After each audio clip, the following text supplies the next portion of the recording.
broadcast network, AFTERBUZZ TV. Over 20 million weekly downloads in over 150 countries, and your #1 source for after-show entertainment.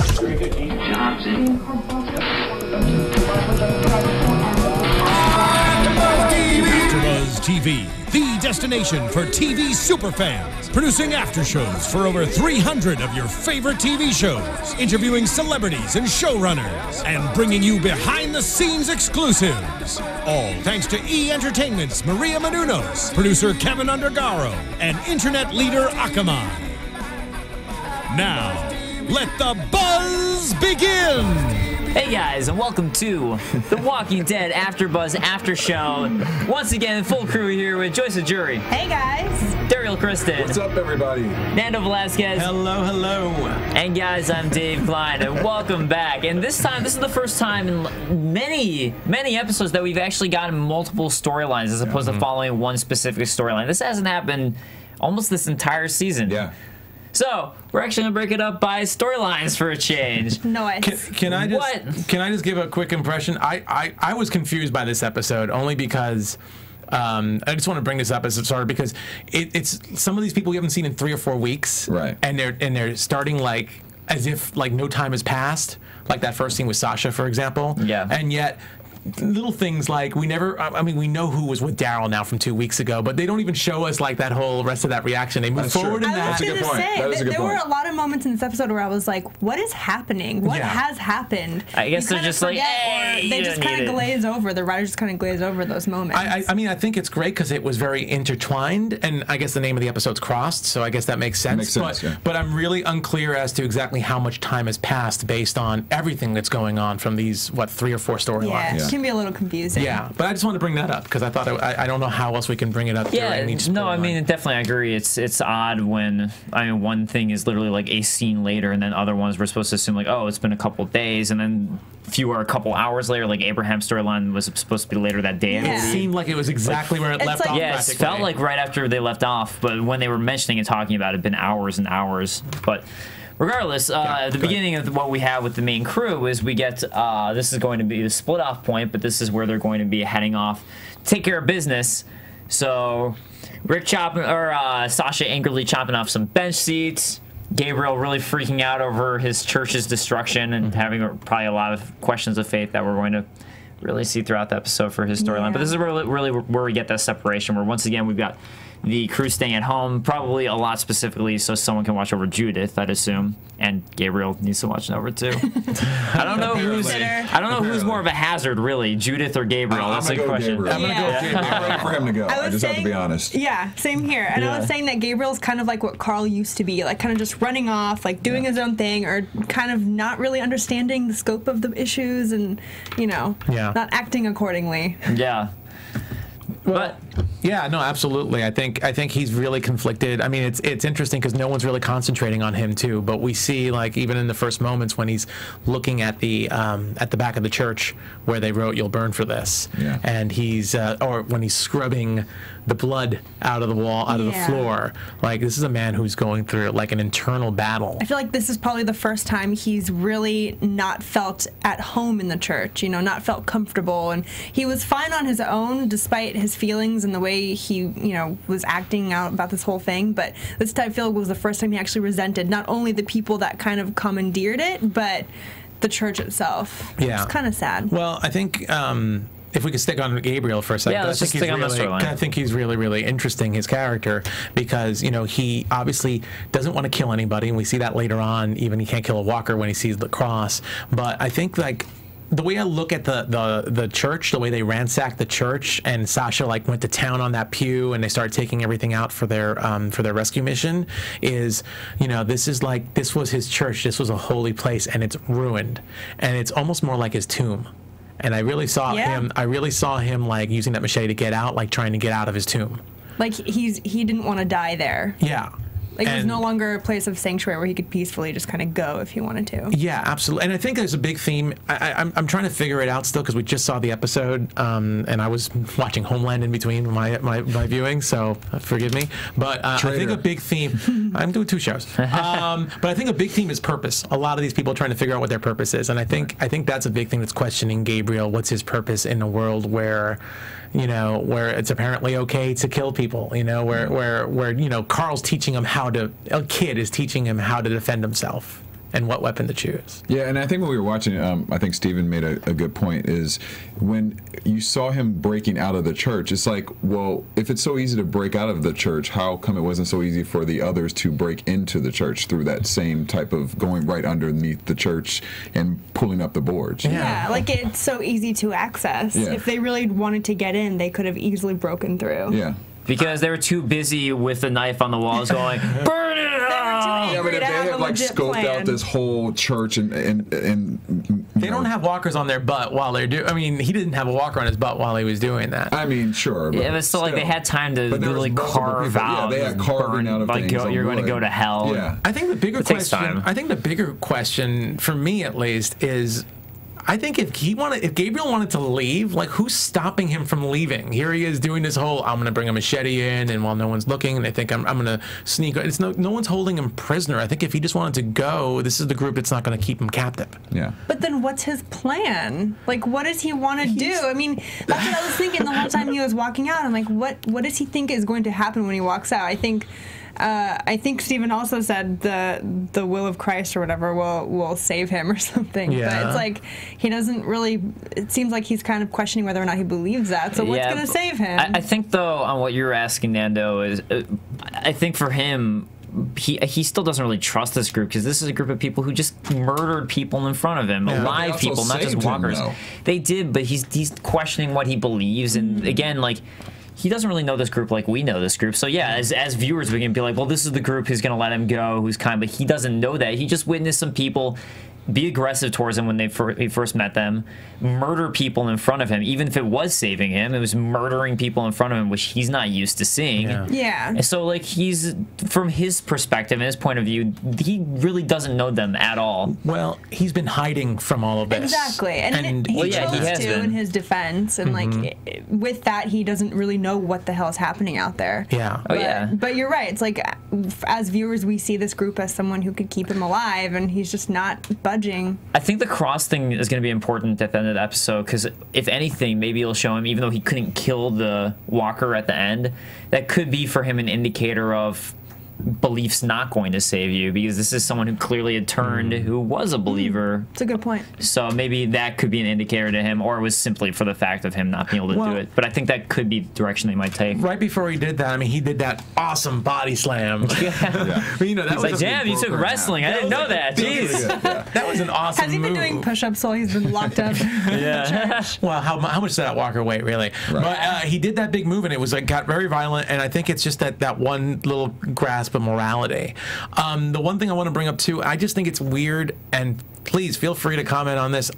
When he escaped, he stepped on a nail, and at first it was nothing, but then I was thinking about this, and I have no idea there's a connection here. But you know, like when Christ was crucified, I understand what you're saying. Yeah, they crucified him by putting nails on, in his hands and his feet. So I almost wondered if there was a religious significance that was meant for that to happen as he was escaping. I wouldn't be surprised if that were the case. I also wonder how rusty the nail was, because that could cause a horrible disease, and he could die from that. And he started limping, and that was kind of interesting. Yeah. Oh yeah, well, that's probably a huge amount of pain. That was drilled in there deep when you look at how much blood was in there. I was cringing as he was pulling that. I was like, I can't deal. I can't handle this. Yeah. So, but speaking of him and this character, I know, Joyce, you'd actually pulled what the line said from the scriptures that were listed on the board. I know we questioned it a couple episodes back, and there was an article written out. They actually researched what the passages were, and they really do tie in with the theme of the show in terms of like zombies and The Walking Dead and all that stuff. So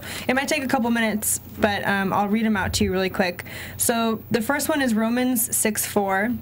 And it says, "For we are buried together with him by baptism into death, that as Christ is risen from the dead by the glory of the Father, so we also may walk in the newness of life." Next one is Ezekiel 37:7, and it says, "And I prophesied as he had commanded me, and as I prophesied there was a noise, and behold a commotion, and the bones came together, each one to its joint." So it's like the dead kind of composing themselves into The Walking Dead. That's what I got from it. Next one's Matthew 27:52, "And the graves were opened, and many bodies of the saints that had slept arose." Next one is Revelations 9:6. And in those days men shall seek death, and shall not find it. And then they shall desire to die, and death shall fly from them. And the last one is Luke 24:5. And as they were afraid and bowed down their countenance towards the ground, they said unto them, Why seek you the living with the dead? So obviously it has to do with, the dead coming back and people not being the same and everything. But what I want to know mostly is, was this coincidentally their last service, or did he put those up after the whole thing happened? He put those up because those are all different passages from different times. Yeah, right. So. I think the question, because I do remember reading this from a couple of weeks ago about the passages. So I'm almost wondering if they're the same passages or not. I can't remember what the passages were. I'm not sure actually. I mean, I think. But it'd be really cool if they changed the passages and we didn't realize it. That would be really interesting. I don't remember if the article implied that they were the same ones or not, but I'm gonna say they were. That would take a really sharp viewer to find that and be like, oh my god, it's different passages. Like, I would not think to go through the Bible. Or I suppose some people do just know offhand and be like, oh my god, that's a different one. So yeah, some people can't offhand do that. Yeah. But the other characters that we have gathered around him are namely Carl, Judith, and Michonne, and there's not too much from their development within this except for just trying to be helpful, and that's about all we get out of it. Yeah, and I find it interesting too. It's kind of like with Michonne. Even it's almost like she and Sasha are switching personalities. It's like we got that Michonne was so tough, in previous seasons, and this time she was even soft with Gabriel. The way that she kind of was compassionate with him and speaking with him when he was behind the doors. And now we see we'll talk about it later, but like Sasha's like hard and bitter, like where that's kind of the way Michonne originally was. And now we're seeing a different side of her.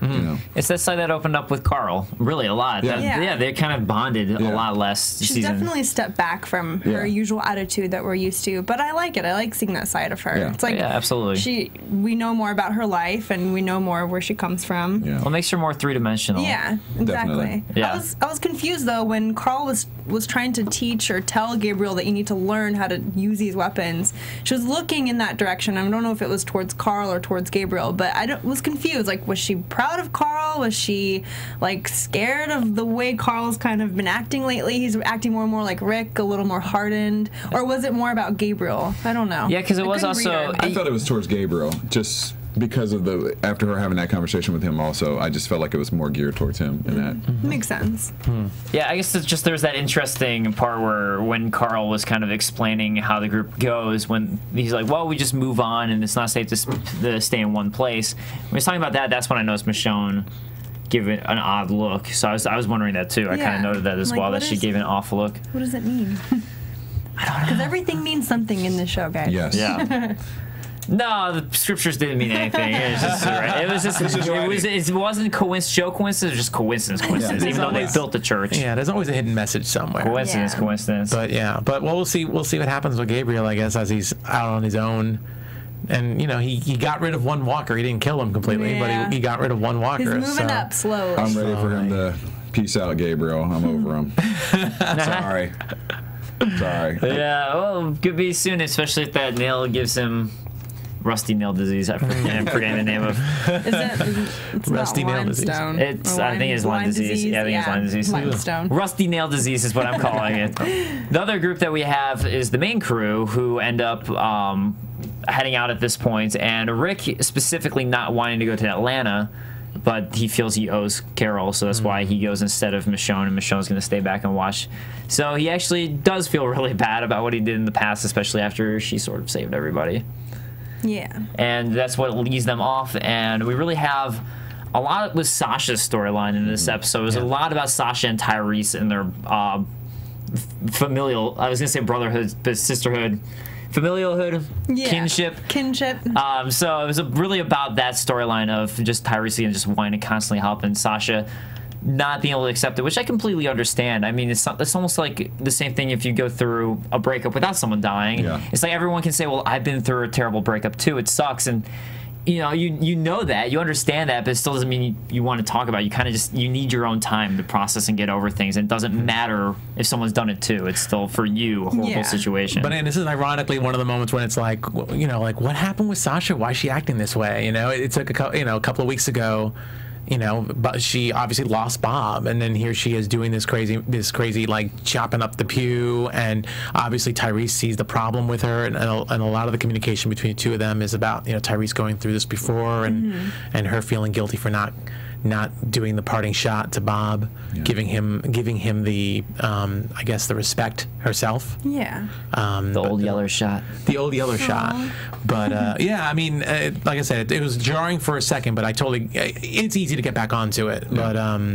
But I just loved her just trying to deal with this, and she's kind of a little, you know, it seemed like she could be a little unstable on this trip. Absolutely. Like she could be definitely a detriment to the group, as I think we see at the end. Maybe she is. Well, and I think that Tyrese is trying to tell her to like let it go. You know, like it's okay, but let it go. And I think that's just realistic. I mean, she probably was in the shock factor the first couple weeks right after Bob died, and then now it's like sinking in, and they're still in the church, and all these things are happening. Yeah. It's really hitting her now, just even in the scene where she ripped his jacket, and she was completely upset about that. You know, it's all hitting her. You know, that's what I took it as. And Tyrese has a great point, which is that at least you got to say goodbye, which he never got to have. So at least you got that final thing you got to say like goodbye. It ended nicely. Right, like it ended really well, as opposed to just like, I mean, you hear about accidents where someone loses a family member and they never got a chance to finally like say I love you before it happened. They're really upset about that one thing. So at least she got that, but it still is just you kind of need your own personal space, I think, for anything like this, just to sort it out with yourself, and then you can start to heal. But I think you first need to deal with those emotions. Yeah. Agreed. But I think she also kind of lost her purpose, because she, you know, I think she's just struggling with this, and Tyrese kind of gave her that. I think that moment when Tyrese was like, I did this, I have to look for my notes, but he's like, I did this for you, I was here to help you out. And I think that kind of gave her, like, we get to persevere with each other. And Bob might have been the love of her life for that moment, or whatever, without getting all for those couple of months. He was just a fling. Soap opera. But at least she still has her brother. Yeah. She still has her brother. He was just a fling. But I mean, it's also probably helping him because he's gone through it too. You know, he went through it with. What was her name? Not Karen. Yeah, it was Karen. It was Karen. Okay. I'm afraid to say the wrong name. No, it was Karen. That sounds right. We're improvising this right now. We're improvising this, but Karen, you know, he went through that, so he understands what she's going through. So I think that's also his compassion part with that. I think they just need to get to the hospital so she can talk to Beth, who's gone through it multiple times. It seems like she just doesn't care at all. Beth has gotten the worst. Between Beth and Rick, I think, maybe. Beth's just, Beth, like that one boyfriend she had briefly, who she wouldn't refer to as boyfriend. She's and like, then whatever. And then he dies, she's like, oh, well, I don't care. Whatever. I can't say goodbye anyway. Doesn't matter at all. Yeah. So the group ends up coming up with multiple plans. The first plan is to go stealth style, go in and take them out one by one. Slit some throats. Right, slit some throats. Problem is, if it goes wrong, all hell breaks loose, as Tyrese points out. Bullets flying everywhere. So they come up with this alternate plan, or Tyrese does specifically, which is, and then Derrial backing him up. So the idea is, let's capture a couple of them and then trade. Well, it's funny because Tyrese in some ways is kind of similar to Gabriel in the sense that he doesn't want to kill, like, unnecessarily. Right. I think what was an interesting surprise was Derrial agreed with him. But he will, though. He will. Well, Gabriel will not at all. Yeah. Well, I mean, I think that's the point, is that Tyrese doesn't want to, but will do it when push comes to shove. He's still that gentle giant, right? Yeah, that we joke about every now and then. But he still is that. And when he hears that Derrial might have to slit a throat and they have to kill like all these people, and until they eventually outnumber Dawn and whoever's left, you know, he goes with the trade. Yeah.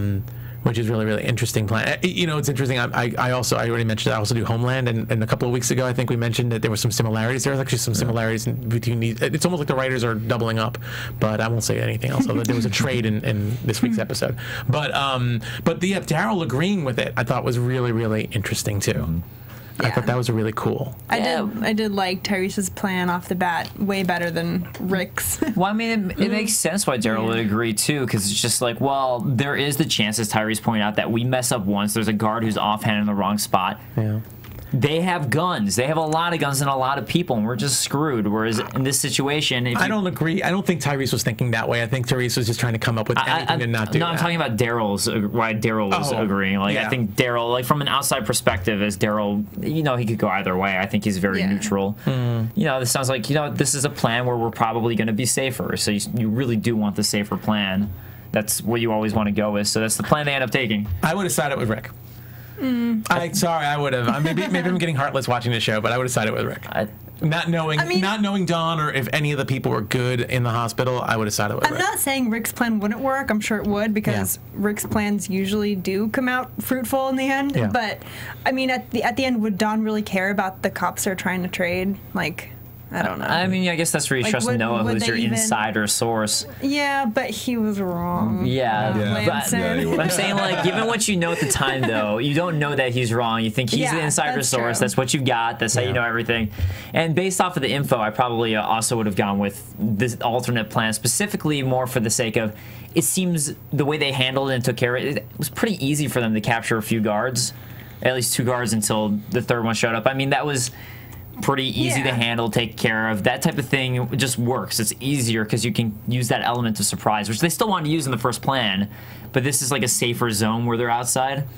So, I mean, they could have captured those cops and then maybe gone with the silent stealth plan afterwards. Gone Splinter Cell on them right afterwards. But, but I think, like, off the bat, I still would have initially been like, it's a good idea to capture a few people, and 3 is better than 2, as Derrial also points out. Yeah. But anyways, that's when they get into that part where then they go ahead and execute the plan, and works nicely at first with Bob being the bait. Or not Bob, excuse me. Bob Noah being the bait. They actually dragged Bob out of the grave and threw him in there.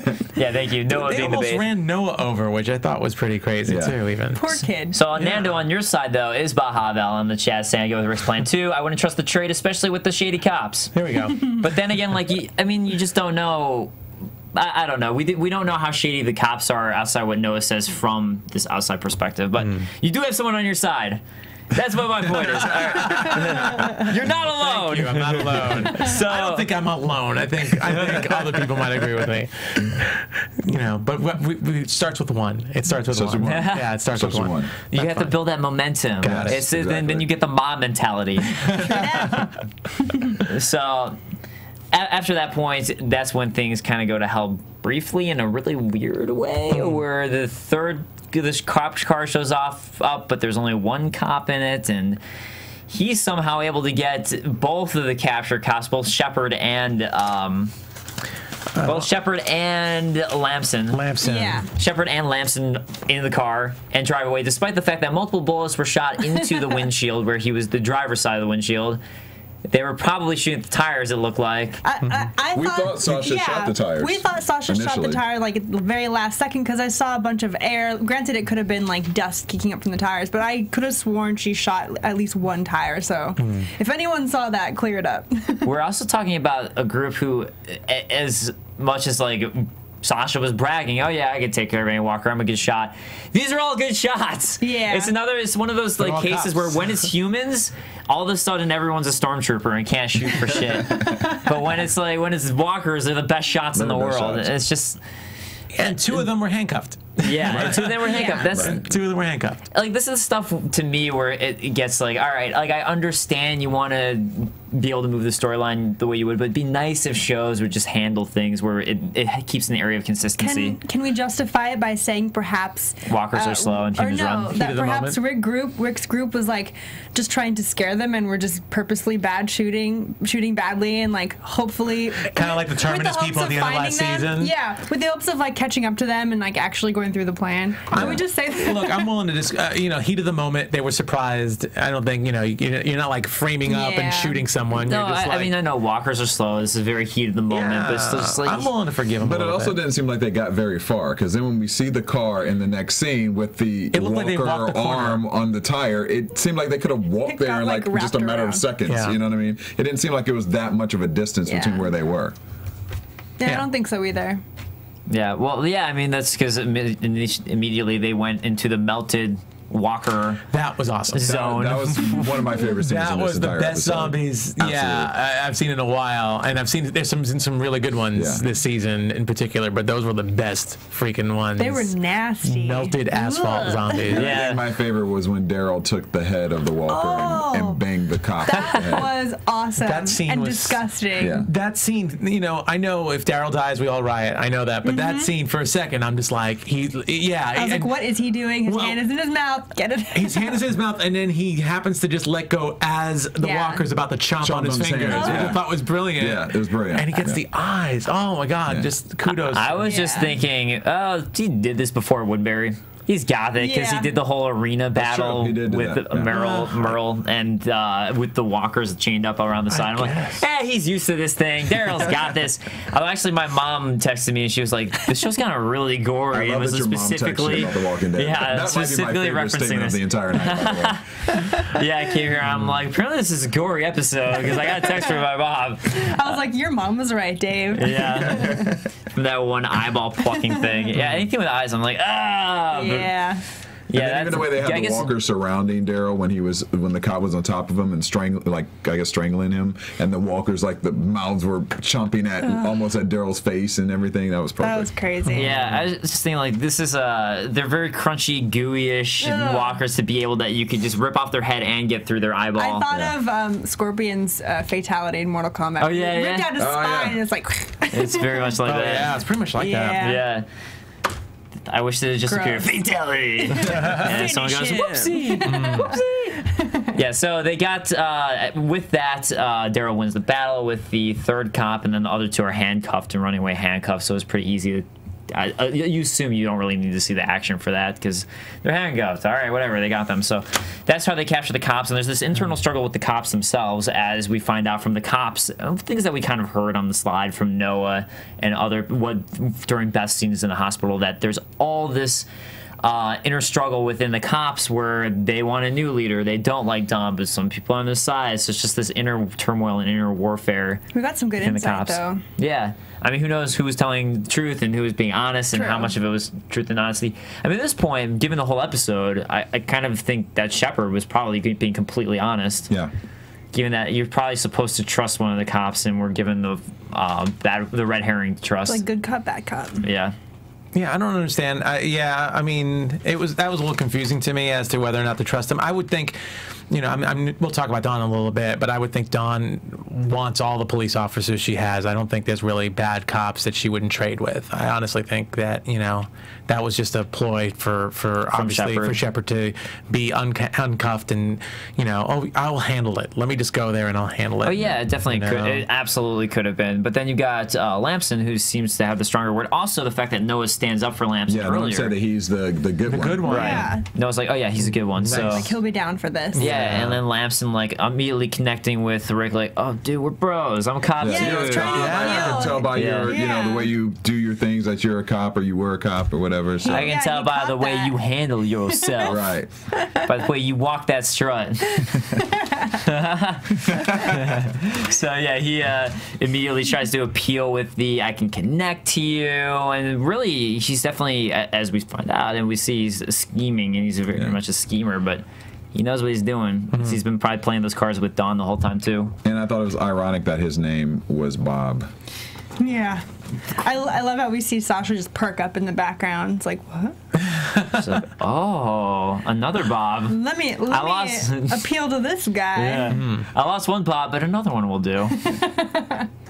Quick Well, to at move first on. I was trying to figure out had he overheard a conversation with Tyrese and her earlier to maybe that wasn't really his name, or it was I was because it wondering was that almost too. like a scheme of his to let me play this off and act like get into her mind and. But Noah would have called him out on it. True, that's a good point. Oh yeah, That's good true, point. Yeah, because I was wondering the same things with Daryl, but that's a great point. True. Yeah, That's true. And I don't think he really assumed he was going to be in a position with Sasha like that, where he can play on her and do what he did at the end of the episode. Yeah, I didn't know if he was just kind of scheming, kind of checking the land of the lay for everyone to figure out who he could manipulate and who he couldn't. That would be good foresight, but I don't know if he was really that. Well, I'm giving him too much smart credit. So. I predict she's going to take his shirt next and wear it around. That's a good one, actually. His cop vest, and then she can actually have. She collects all shirts that belong to Bob's. Yeah. These are the Bobs I know. She was very creepy before everything happened, and now she still is maintaining. It's just next level of it. Yeah, so I guess that's the main point with this. And again, we just get Rick's leadership really throughout, and he's really, once again, the leader. You really see that established throughout these scenes. Looking up to him. And even the respect that Bob is giving Rick with the whole cop talk and everything like that. I think even in the end, which obviously I think was a very telling line too, when when he wants to call him Lamson, and he's like, no, you don't have to call me that. I'm not a cop. He's like, there are no good cops. There are no cops anymore. They're not cops anymore. Yeah. And I think that was a play on he was going to turn and he was going to do what he did at the end too. That's a good point. It's good Foreshadowing, and no one noticed. No one. No one noticed. Don't trust anyone. I don't know. I think like during the whole part with him like saying like, "Oh, my friend's out there," you guys were like, "No, no, no, no." I was like, "Don't do it, Sasha." It was weird. Yeah, it was definitely a weird thing. Yeah. I wonder if that story is true, but he just used it to kind of get her into that Manipulate her. position. Yeah. Yeah, you have to wonder. I guess we'll never know unless next week they tell us. We might find out. Maybe we'll find Maybe we'll out. see. By the way, Tyler. shout out to the actor Maximiliano Hernandez, who played Bob Lamson. Cool. He did a good job. was good. Yeah, I thought it was really good. All right, so their destination is the hospital, where we have this new development with Dawn, where now I think they're trying to play it up so you start to like her a little bit more. So first you dislike her, and now you're starting to see her point of view and perspective. That's how I was thinking it, even though we have the doctor being like, no, you can't trust her. She obviously wants something. That's Stephen Edwards. But to me, it was like this case of like, you see her power struggle at first, where she's having trouble with the cop and establishing her order, and she explains to Beth like, you screwed us over because I can't not give the cop what he wants, essentially, which is his DVD charging. Right. So You screwed us over, but here's the medicine cabinet. Do what you want. Well, talking about this now, I feel like maybe Dawn was being this nice to Beth to maybe pit her and the doctor against each other. Maybe. I mean, he really did kind of not favor her, but he really took to her, nicely when she first showed up, when Dawn wasn't so nice to her. And I'm not saying, it's a jealousy thing per se, but maybe she's trying to get the doctor down by doing that. I don't know. See, I don't think of Dawn as a major villain. I don't see her like Jared or, of course, not the governor. You don't think she's that conniving? I don't think she's that conniving. We talked about it a little bit. We talked about it a little bit a couple of weeks ago, but I just feel like this is a system that's in place where you have to give the security the respect, the police the respect they deserve, and that some of these people are not great guys. I mean, when Beth complains to that other officer, because of the resources are limited. She's like, well, you keep charging your DVD player every day. I mean, these people are living in a fantasy world where they have to get their rocks off, literally and figuratively, when you think of Gorman, in order to protect and serve. They need to be treated like kings. They need to be treated with their movies and their courtesans, the people they want to sleep with and whatever else. And Dawn is kind of like trying to literally keep the peace by keeping the peace officers happy.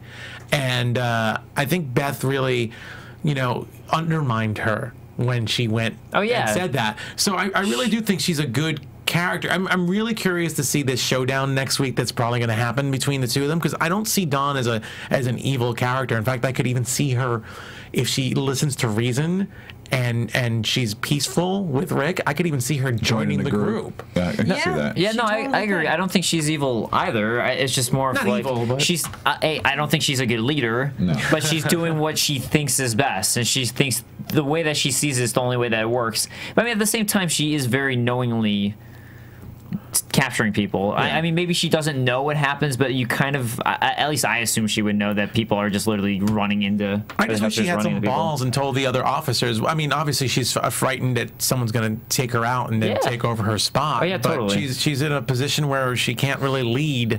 Yeah, well, like I was saying when we were watching, I was like, you really got to see that she really doesn't have power. Yeah. There's no power with her. Just the way that she was arguing with the cop back and forth, it was. And I think the reason why she might not barter with Rick is because she doesn't want to lose face with the other officers as well. Again, it's a really trepidatious position she's in. So maybe Shepard was right. Maybe she does know they want to replace her with Lamson.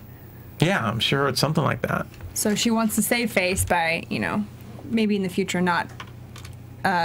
What's the word I'm looking for? Not bartering with Rick. Yeah, I guess. I still think it's weird that Lamson just ran off, though. I guess he could have. I don't know if he could have gotten out of those. That was kind of funny the way he just knocked Sasha out on the window and ran like a scared rabbit. Yeah, I was like, how far is he really going to get? I mean, in that condition, But it's really interesting to see. Yeah, well, he did what he could, I guess. Even though they were trying to get him back alive. So I guess whatever his alternate plan is better than getting back alive. But he didn't kill Sasha. I mean, I don't know if he could have. So maybe that's something too. It's still kind of confusing. Well, I mean, he was still handcuffed, so I guess his idea was like, okay, knocked her out, and then I could just go run, and it's opposed to like stomping on her face and wasting more time. But in a lot of ways, even though he played to her and manipulated her, I still felt like I was surprised that Sasha kind of fell into it so easily. You know, just to even think like, okay, we have this guy captured. Maybe I do need to pay attention to what he's doing and not have him behind me, even though he's in handcuffs. You know. Well, she saw Rick really trust him. I mean, you know, she was the one that handed him the water bottle to give to Lamson, so I think it was kind of just she felt comfortable sort of being friendly towards him. I don't know. And it was also the emotional state she was in too. I mean, that's true. She is I mean, you combine both of those things. Hey, his name is Bob, you know. Yeah, exactly. I mean, that was that's her weakness. That's what it was. Yeah, it's just the Bobs. It's like she swoons at the damn name. Bobs. Not in a good. She's not in a good spot though. No matter what. Bob. Bob. Oh yeah. So then the question is, and Nando, I suppose you'd fall on the side when I explained it, well, specific side, but the question remains with what Dr. Stephen Edwards said when he was talking to Beth, who ends up pretty easily getting the meds to Carol, but when he says, Dawn is trying to manipulate you right now, that's what this whole thing with medicine is, and I assume that your side, Nando, is that she's not, and she's just still just trying to do her best to keep things together. I don't think she is. I think she even acknowledged Beth. She said, I thought you were weak, but you're not. Right. You're not, Yeah, I don't think she was trying to manipulate either. I mean, Dr. Stevens has, I agree with you, like, I think... Now, my only... Dr. my Stevens biggest doesn't problem- Stevens is like, I was just trying to save my life. I'm still not sure if I did it. You know, he's just like, he doesn't know what he's doing. My biggest problem with the episode is the guy who coughs with the strawberries, and he didn't eat strawberries before he coughed. I mean, you know what I mean? Like, he could have eaten those strawberries, because remember, we were all like, oh, maybe he's going to fake blood with the strawberries, do some type of thing. Nope, strawberries still. I figured the trade-off was either like, okay, so at first I thought the trade-off was, oh, he gets strawberries to do this thing, and that's like Beth is giving him the strawberries, because, you know, you have to... If ever you take something, then you have to pay it off with duties later. So I thought that's what it was. It was like, okay, you got the strawberries. But then if he's like coughing all that, the cops are going to see the strawberries and just take it. Right. So he's going to lose the strawberries. Or then what we relate later is like, oh, maybe that's what he was using for fake blood because it's red. And then there wasn't anything. So it's just like, what is happening? And then he just comes out of it and he's just like, oh, yeah, you know, I don't know why I was coughing. Everything's okay now. But I have these strawberries magically in my hand. Yeah, I was also like, just another thing in this episode. That was a little bit of a stretch to me. I mean, I took it to be like they have to keep the show moving, so just assume like, oh, he got the trade off and then he goes. That's what I take it as. It's writing, keep the show moving, but I'm still like, I want to see him eat those or hide them away, stash them. I think about those things, especially with strawberries. You can make a nice smoothie with those details. Don't know if they have the power to make smoothies, but you can make a smoothie in his mouth, just swirl it around. Delicious. And you literally have teeth that just swirl. So our final storyline that we get is a big one with Abraham, and it's essentially everything, the aftermath of Abraham smashing Eugene's face apart, essentially. Abraham bothered me this entire episode. Yeah. I was like, get up, man. He's in that position. He's stubborn. It just, that was a really weak point that I didn't want to see Abraham in. Yeah, it's also... At this point, it's been at least months, you'd assume, since everything, at least I'd assume, since everything happened with Eugene.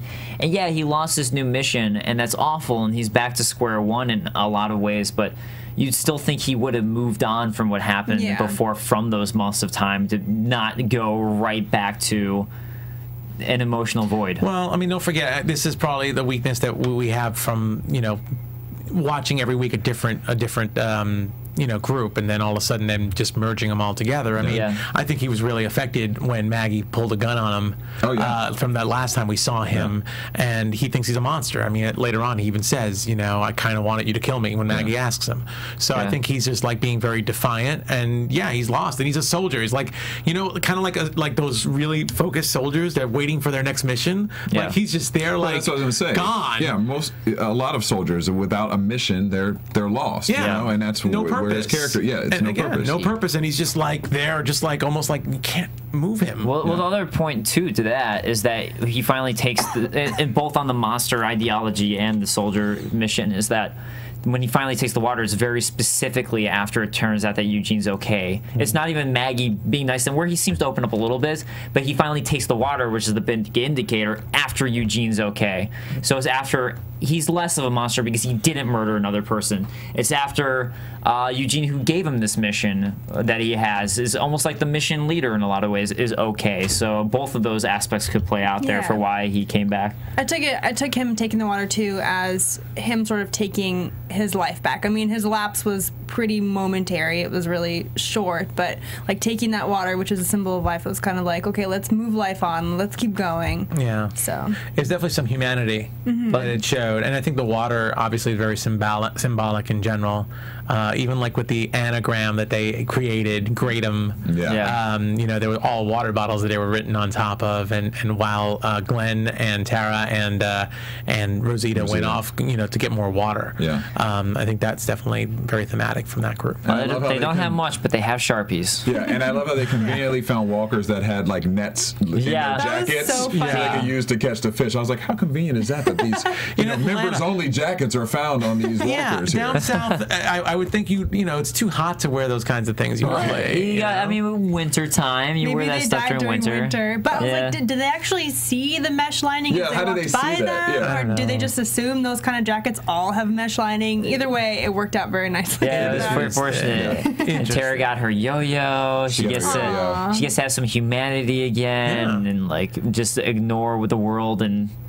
Well, again, that's also something we saw too. Is like some various ignore the world type of situations. She's like, I'm throughout this over episode. it. Just get over it. Yeah. I think that was it. I mean, well, first of all, I mean, Glenn still has some hostility toward. I mean, there was that one bit that Glenn kind of had that hostility toward Eugene. It was probably good that he got away, but I think it was also good for them, the three of them, to decompress. And then this is the most that we've heard from Rosita since we first saw her. So I thought it was kind of interesting to get a little bit of her backstory. And even like what she was saying, you know, made Eugene sound a lot more valuable than what we're led to believe, that he can't run, he can't fight, all he's got is his wits, and he made that whole story up. I mean, he taught her how to filter water, which is actually really huge. So, and that's kind of what we were talking about last week, or a couple weeks ago, was what is Eugene's strength going to be that he pulls out? And it'll be interesting to see his character develop now that he doesn't have the story anymore. He can use that intelligence of his to really grow and expand and become a viable member of the group in his own way. With things like filtering water, which is pretty important. I mean, mud water pretty good, but filtered water a little bit better. Much better. I was also curious, and I might be reading too much into this, but that little scene between Rosita and Glenn, like they kind of lingered on it, and it made me a little nervous that maybe he's kind of like. No, maybe the two of them might nobody be would. The same thing. Some sort of I thought the romance. same thing. You know, Nobody like, would leave Maggie. Glenn is kind of the ladies' man in this show. I mean, he's got Maggie, and Tara's definitely bonded with him, and now he's got this scene with Tara and Rosita just hanging out. Like, I mean, I don't want it to be that, but I feel like they did lingered ponder on on that. that. Look, I agree. And he was just like, "You're sticking around. Are you in?" He's like. I will say this, and we don't watch the Talking Dead usually. I watched last week, but I'm not watching again anyway because I got other things to do. But Christian Serrato, we got to see like the first minute. And Christian Serrato cleans up incredibly. I mean, she's hot on the show. She's hot on the show, yeah. But oh my God, she's beautiful. I've got a major crush. Listen, seeing her for that minute. I'm sorry. You don't leave Maggie. No. You don't leave Maggie. That doesn't happen. I'm down with Rosita. When Maggie's free, you can swoop in. It'll be her white knight. Totally. Oh my God. I don't know if Maggie needs that though. And if you haven't seen Talking Dead, see Talking Dead. Yeah. Holy crap. So like what was I going to talk about? You're like Maggie, what? Hold on a sec. My word. No, there was actually like a decent real point that I had to that, and simply like I got lost. Sorry, Maggie you do not leave Maggie, and then what were you going to say? There's nothing else. Okay. The other thing I was going to say was with Glenn is in a lot of ways, I think that he's starting to be looked at as the leader in this group, and he slowly has been becoming that, even though he keeps on giving it up to Abraham. He's like, no, buddy, you're in charge. But I think you see a lot of people really look to him, and even Abraham's realized that. So I think that Glenn is really becoming the true leader, and I think that's what that scene might have been, as opposed to necessarily love thing. Because really, Rosita has Abraham, even though she's pissed off at him. Yeah. And Glenn has Maggie. Yeah, and I mean, there's a chance that maybe they're interested in each other, but I saw it as maybe a shifting of powers and leadership. I don't know about Glenn. I don't know about Glenn being a leader, but I think he's very approachable, and I think that makes him very, like high up on the food chain. Like he's the guy that you can talk sense into because he's relatable. Yeah. I actually think Maggie is a better leader. for some reason. I feel like she seems to have really grown into her She definitely own. has those qualities. Yeah. I would turn to her as a leader too. Yeah. I mean, to me, I kind of see her a lot of ways as like the Derrial of the group in some ways. Like Yeah. she's becoming like the badass killer, can take care of any situation. But when you see people following someone, even though Maggie's very much in charge and she doesn't take anything and she'll do what she wants and people don't question it, it really seems like people look to Glenn, like what's his decision going to be. Yeah. So that's kind of what I was And I noticing. think this will also change because Abraham will probably be looked at as more of a loose cannon after this episode Yeah. too. Yeah. So Or maybe what we're saying is Glenn and Maggie's just power couple. maybe That's what it really is, the power couple. They're the Brangelina of The Walking Dead. Yeah, exactly. Yeah. But Eugene is okay, so I think if we do get this group next week, that's what we're really going to see is how are they going to react to Eugene now for real, now that they have to actually approach him and confront him about what happened outside of punching him in the face. He's paralyzed. I realize that he's paralyzed, He's but dead. Again, this is like one of those confounding moments that I think everybody just assumed, like even reading on comments or everywhere else after the last episode we saw with them, that okay, mission's not going to happen to DC, mission not accomplished, so they're going to go back to the church, and that's I think that was one of the big shockers to see them still out there. And again, that's why the whole time thing is just confusing this episode. That's the one thing I think you can kind of overlook it, but it's still, when you think about it, it's like what is going on. Yeah. why didn't they go back to the church? Why aren't they thinking that way? And yeah, the other thing, that's what we were talking about while we were watching, it was just like, why not just put him in the truck and then drive back? Well, they were afraid to move him, but And I guess then the one thing I was thinking was like, well, I guess if he has a concussion, which he was hit in the head multiple times, that's the one thing you don't want to do is move someone with a Right. concussion. So that would be the possible answer to it. So there's both sides of the table. Yeah. It's fun to give you both sides of that coin. So that I think pretty much wraps up all the points of this episode. So let's go ahead and talk about news and gossip. Oh yeah. Are we gonna do that? I was like, do we have to use it? I'll do it myself. News and gossip. Well, speaking of Rosita, we got a lot of her this episode, like we said. Christian Serratos, who is the actress who's beautiful and great in the show, she was is. answering a lot of questions from her fans, her Twitter followers, and I don't know if it was live tweeting, but she was answering some questions, and I'll just say a couple of things that she mentioned about the show. Someone asked her about what was it like to do her first walker kill, and she said it was her favorite activity on set. And someone asked if Norman Reedus is actually as hot as he is on TV, and she said hell yes.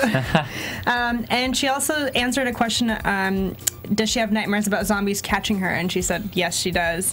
And when she's not on set, she likes to shoot her bow and eat, so I guess she's an archer, which is kind of cool. wow, Katniss. Yeah. And she says the funniest person on set is Steve Yeun. And Yeun, she says, sorry, Josh McDermott, who plays Eugene. Yeah. Well, Stevie and improv.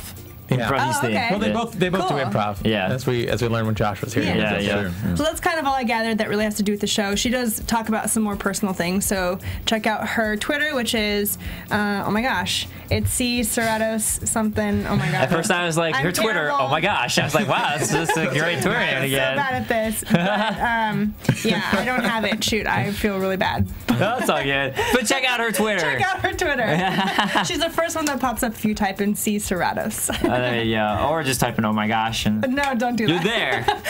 there. All right, and guys, as you've heard us talking to the live chat throughout multiple weeks, if you ever want to be a part of it, we do tape the show every week, 9 p.m. Pacific time on Sundays. And also, please do comment, rate us positive or negative. Just let us know how you feel. If it's negative, just let us know how we can make the show better for you guys on both iTunes and YouTube. We really appreciate it. All your comments help us try to make the show better for you guys to listen to.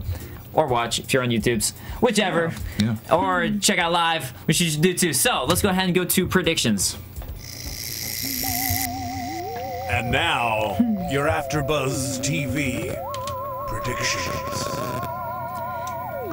Do you still think Noah's going to die? I still think Noah's going to die, and I do think that we're going to have Dawn joining the group with Rick. Yeah. I do think that. I agree. I think Noah's going to die too, and I think that over time Gabriel's going to surprise us as much as we want him dead. No, I want him to die. Yeah, I think Gabriel's going to be okay. I think Rick might get into him. Like, he might finally come through to his dense skull. Well, something, I guess this is almost right maybe, but it was in the coming previews. If you guys don't want Yeah. to tune in, but in the coming previews, we see Rick yelling at Gabriel, it looks like. At least I believe that was something that flashed because it got cut off for us with our DVR. But then the other thing that we saw was we saw Sasha just fine, hanging out on a roof, ready to shoot and snipe things. So Sasha's okay. So that is another thing that was in the coming previews, that at least like a little snippet that we got. Yeah, we saw her getting ready to shoot. Not that I mean, I wasn't worried at all during the show itself, anyways. But there's like, oh, okay, there you go, she's fine.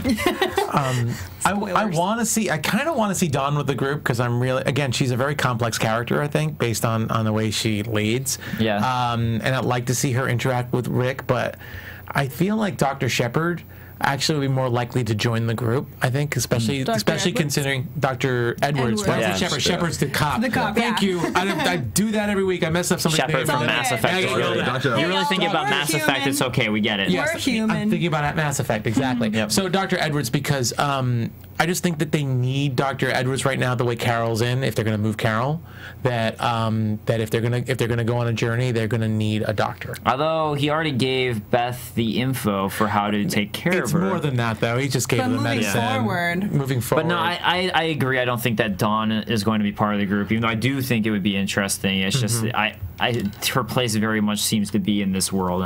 It'd be cool to see how she handles it outside of that, but I don't see that actually happening.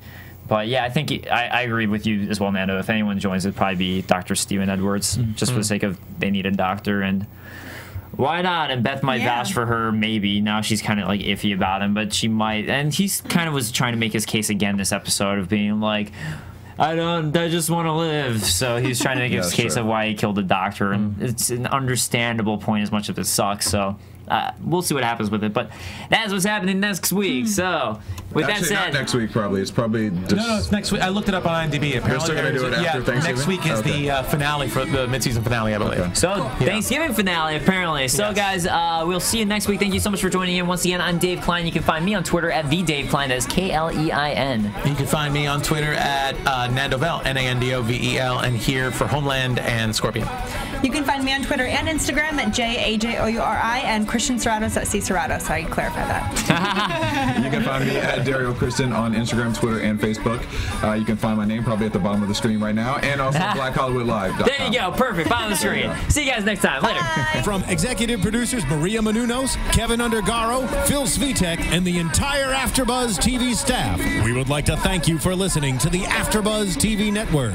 To watch or listen to other after shows and post comments or questions, be sure to visit AfterBuzzTV.com. I'm Sir Richard Wentworth, and this has been a presentation of AfterBuzz TV. Buzz you later.